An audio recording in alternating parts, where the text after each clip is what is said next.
Well, here we are. It's a good Wednesday morning. This is Jack with one poem. Pete has a new poem for us to read over and to discuss.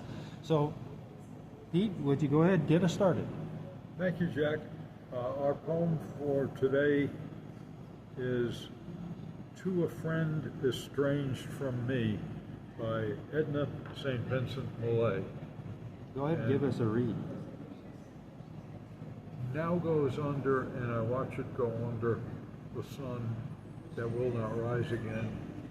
Today has seen the setting, in your eyes cold and senseless as the sea, of friendship better than bread, and a bright charity that lifts a man a little above the beasts that run. That this could be, that I should look to see most vulgar pride, that stale, obstreperous clown, so fitted out with purple robe and crown, to stand among his betters, face to face with outraged me in this once holy place, where wisdom was a favored guest and hunted truth was harbored out of danger, his bolts enthroned, the lured and insupportable stranger. I would have sworn, indeed, I swore it, the hills may shift, the waters may decline, winter may twist the stem from the twig that bore it, but never your love from me, your hand from mine. Now goes under the sun, and I watch it go under. Farewell, sweet light, great wonder, you too, farewell, but fare not well enough to dream. You have done wisely to invite the night before the darkness came. Good writing is easy to read, and bravo, Edna St. Vincent Millay. I guess my most positive impression of this poem is how she metaphorically deals with the friendship, with the sun setting and sinking and coming back to that right at the end too, and done very well without putting anything extraneous in there, but getting the most out of this metaphor while being as direct and candid as she can be. And there's really, in reading it out loud too, I also get a better appreciation of the sense of passion in the poem, the emotional import. I get that a little more reading it out loud than I might have on the page. Right. But there is a rhyme scheme to it. It's 24 lines, and it's in 4 stanzas of uneven number. 3 of those stanzas have one indented line, including the last one, and in that last one, the 2 words pretty much sum it up. Darkness came, which resonates with Estranged from the title of the poem. But the first stanza, the rhymes are A, A, B, B, A, but yet it's 6 lines. And C and Charity rhyme together, and sun again and run, and you hear that slant rhyme with again and between sun and run. But the second stanza is A, B, B, CCDD, and once again though, there are 9 lines. Now, and one line is indented. And then in the third stanza, there's no indentation, and the rhyme is A, B, A, B, rather than, you know, a departure from the couplets that she had been using. Mm-hmm. And then in the last part, A, B, B, 5 lines, and one of those, of course, the last line is in jammed. So I don't know if there's a particular name for this form. You know, it's a poem in 24 lines. As I've said, uneven in number, but really, I think again the strength in the metaphor and the passion. The sun is friendship, and she links it to the sea. And if a reader, a viewer, were seeing the sun set at sea and the waters were calm, that might normally be a very pleasant, serene setting.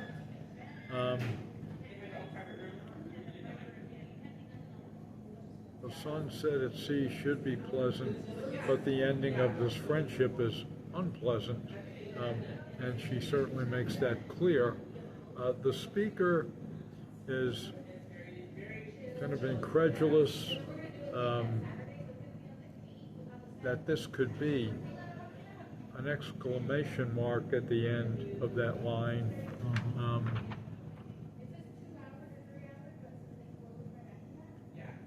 She capitalizes pride, and she capitalizes truth. Pride has intruded on the common ground, the you could say the sacred ground of dignity.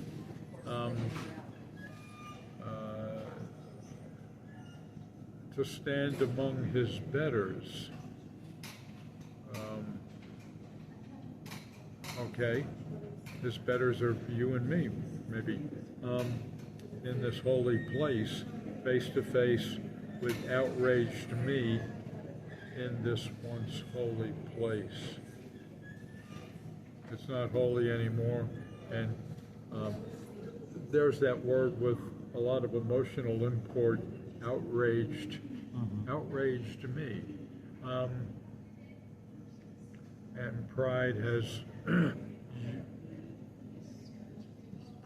usurped the joy of friendship, the bond of the friendship, and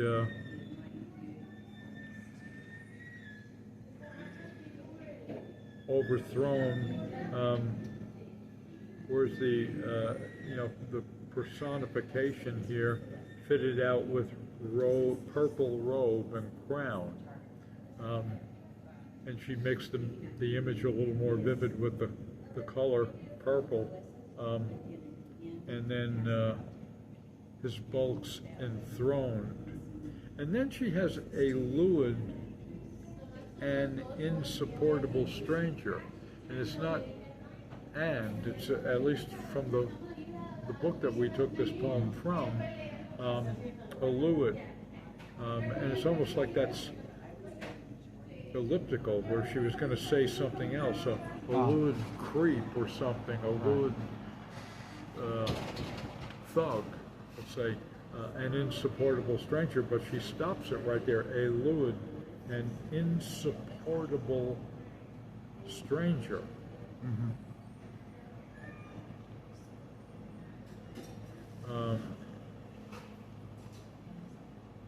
Back to the metaphor, the setting sun, the image conjured of the sun's sinking into the sea, land and water, the hills may shift, the waters may decline, and then that close-up image, a very odd one here, winter may twist the stem from the twig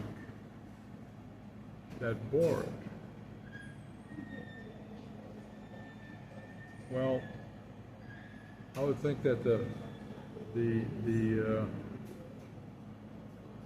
which comes first, the stem or the twig? Maybe the twig is the lighter thing from the stem. It would usually be the stem. Yeah, the stem bears the twig. Okay, sorry for thinking out loud. I should just think to myself, but never your love from me, your hand from mine.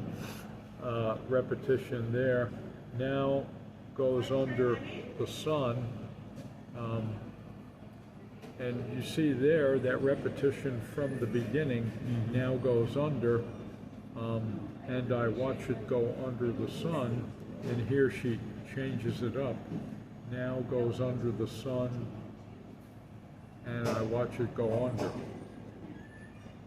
Farewell, farewell, fare not well. Right. Enough to dream.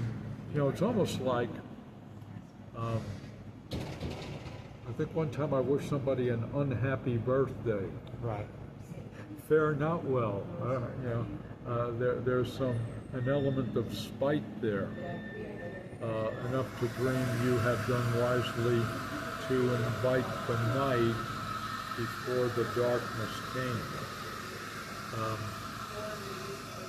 Your thoughts, Jack? Again, I think if I recall correctly, doing a little bit of research, she actually wrote this to a particular person or in reference to a particular person, a friendship that gone sour. And I think she expresses this quite well. Of all the things that you could say about a friendship that just basically dries up and withers away, especially the expression of there's a sense of betrayal. Betrayal here within the poem that's not expressed or subtle. Yeah, it's a subtle betrayal. It's whatever the fight was that separated these two. Someone crossed the boundary. Someone crossed the line somewhere. Yeah, but it doesn't seem like some abrupt fissure. No. Like there wasn't all of a sudden some big fight. No, this was something that was a long drawn out thing of people trying to get along and had a real relationship, had a real friendship, but eventually somebody crossed the line that they should not have crossed. And apparently the ending of it, now this is where the pride comes in. This is where defending yourself comes in. No, if you're the one who's done the wrong, you're the one who's crossed the line, then the pride comes and seats himself within you, so to speak, and you act out of your pride. You act out of your hubris to justify what you said or what you did. And that's why the speaker here is watching the other person being filled up with the pride, being filled up with hubris, and coming among, let's say, their friend groups, their social circle, and seating himself as if nothing's happened. But everything in the eyes of the speaker that this person does is clownish and foolish, and how could you do this after what you said or did to me? And again, there's a sense of bitterness. I think you see, there's still this love that's persisting, there's still this, this maybe unspoken love, if you will, and it's heartbreaking. You don't really want to lose the friendship, but it's happened. And the final stanza sums it all up. Now goes under the sun, and I watch it go under. Farewell, sweet light, great wonder. Yeah. You too farewell, but fare not well, enough to dream. You have done wisely to invite the night before the darkness came. See, the night comes, but night is not always dark. Night has stars. Night has the moon. Yeah. Darkness has no light. And I think here, darkness, before the darkness came, indicates that the speaker sees the night, but knows that the darkness is coming. And I think that's what you can draw out from it. And here's something about the rhythm of the poem, going down to the third stanza, the end of it. Winter may twist the stem from the twig that bore it, and we got all those one-syllable words with the exception of winter, but never your love from me, your hand from mine. And she doesn't repeat love again there, but the substitute is your hand. But there's more of a pause there after bore it. Winter may twist the stem from the twig that bore it, but never your love from me, your hand from mine. More of a pause there than there is in the next to two I'll read it. You too farewell, but fare not well enough to dream. You have done wisely to invite. See, there's not as much of a pause there, where it's like it's fare not well enough to dream. It's is it or is it not enjambed? Does or does not the thought run on into the next line? Yes. I'm going to say it does. But it's not again.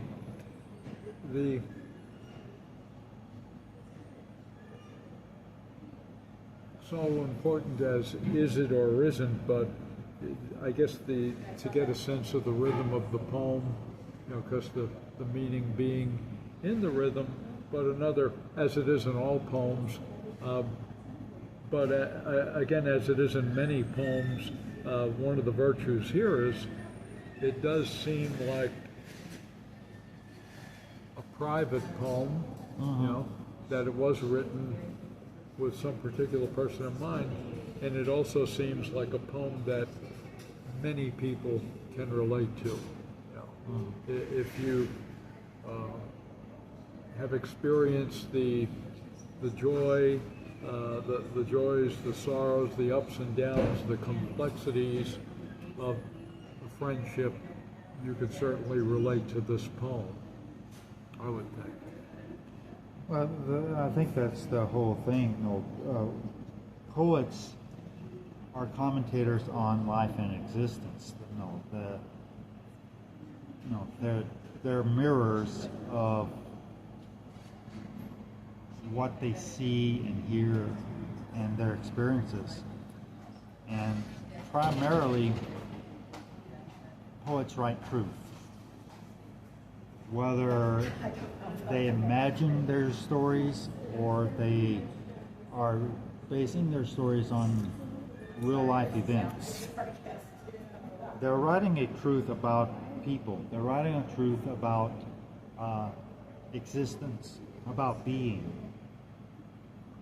And that's why poetry takes a step away from regular prose, from regular storytelling, if you will. Because you're incorporating that rhythm, you're incorporating visual and metaphorical elements within your poetry that goes beyond a standard narrative, a standard retelling of a story. And I think with just to generalize, what poets do is that they're speaking the truth of their experience more than anything else, and they're speaking the truth of observation. Poets are very observant people in the general sense, and in the main sense, they're very observant of other people and other people's motivations and actions.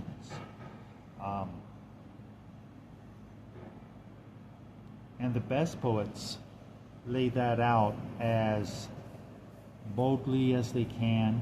They lay it out. I'm going to use the word bleak here, in the sense that they're not trying to dress it up so much. While this particular poem uses, I would say, some refined language, it's understandable. And of course, you got to remember that this poem was written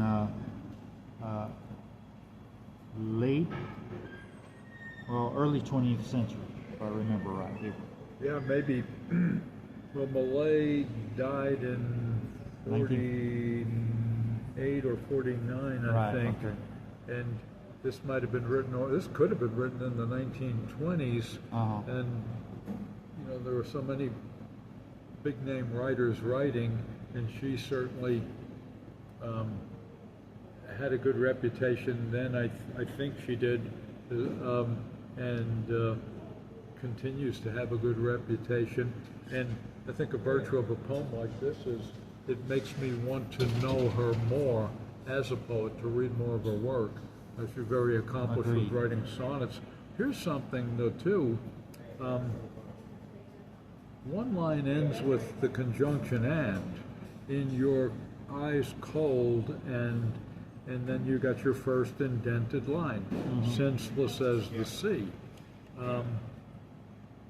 Interesting that she did it that way, that she didn't bring the conjunction "and" down to the next line. What does that do? It makes that line, for me, line 4 in the poem, seem a little more seaworthy, if you can. And the alliteration there, too, it almost makes senseless seem like the surface of water, right, if you will, too. And a little bit of archaic language here that lifts a man a little above the beasts that run. A man's got to be free. Well, what about a person's got to be free, we might say. And similarly here, that lifts a person, we might say today, be more inclined, you know, but it dates this poem a little, but I certainly think it'll be around for a long, long time. I hope so, because looking at it as we are doing gives me a greater appreciation of this poem, and it's just an interesting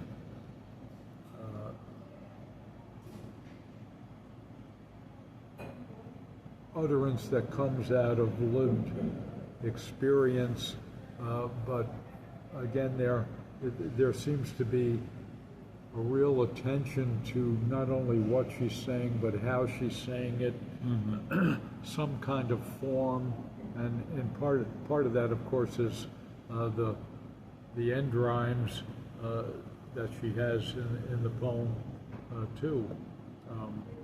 But yeah, I would urge anybody to take a look at it on the page. Repeating myself only to emphasize, saying it out loud gives one a better sense of the emotional import in it, I feel. Yeah. To our viewers, I would definitely recommend that if you have any interest in poetry, then you are going to read a broad range of poets. Yes, you have your favorites, You have specific poems that are memorable to you. But the reason why we do these podcasts is very simply to introduce poets that may not necessarily be widely read today. And this is a poem that, again, written somewhere around 1920 probably. I have to go back and look that up. But it fits within the time frame that it's written, obviously, but we can appreciate it today. We can appreciate the language that is used in the poem and really hear it and really listen to it. Because this poem says a lot about relationships that are, about friendship and the failure of friendship that still happens today. It happens through all ages, through the whole of time. People have gotten crosswise with one another. They've had arguments. They've had fights. Friendships have ended over stupid things.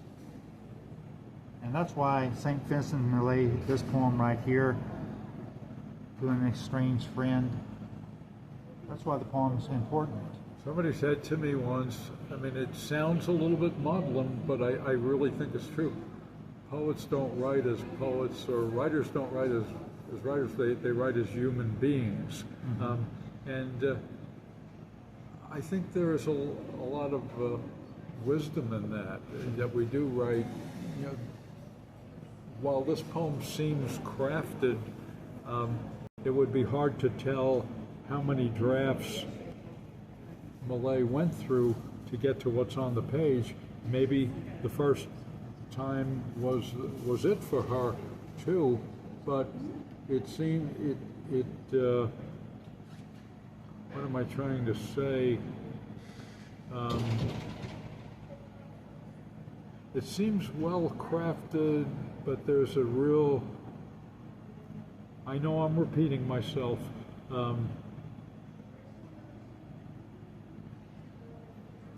genuineness to it. Like nothing is put in here simply for ornament. The rhymes at the ends of the lines are sense directed rather than just rhyme directed or sound directed, just saying something to get the rhyme. Right. They give you an example of that.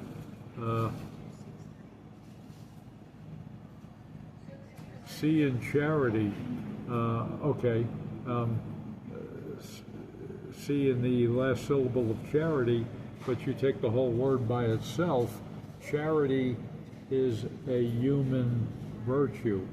The sea was there before, I think, any human ever existed.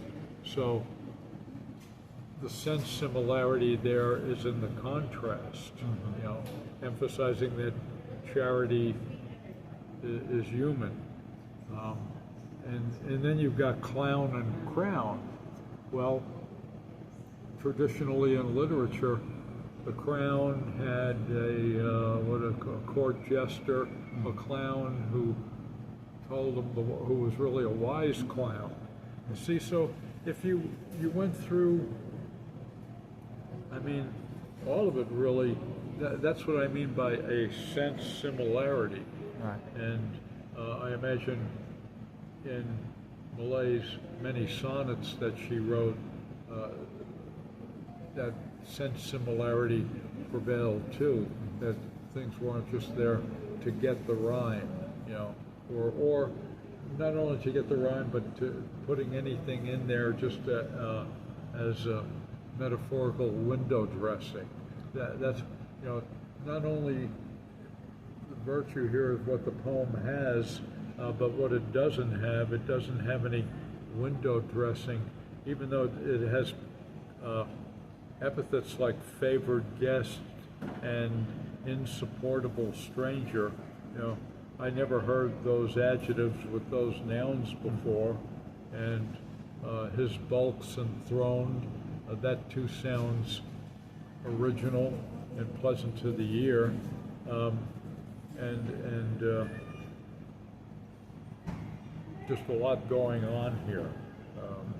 The hills may shift, the waters may decline, and they do, you know, but they may again, you know. Interesting. Winter may twist the subjunctive mode, and then she goes out of that in the next stanza. Now goes under the sun. The sun goes under, inverting that word order. Right. And you know, just to contrast the first line in the last stanza with the first line of the poem, Right. you just see how good Millay is, really. You know, one thing to show us. So, I think that pretty much wraps it up for us today. Again, St. Vincent Millay. Look her up online. I think Poet Starter Art has a feature on her. We enjoyed bringing this poem to you today. This is Jack with One Pod.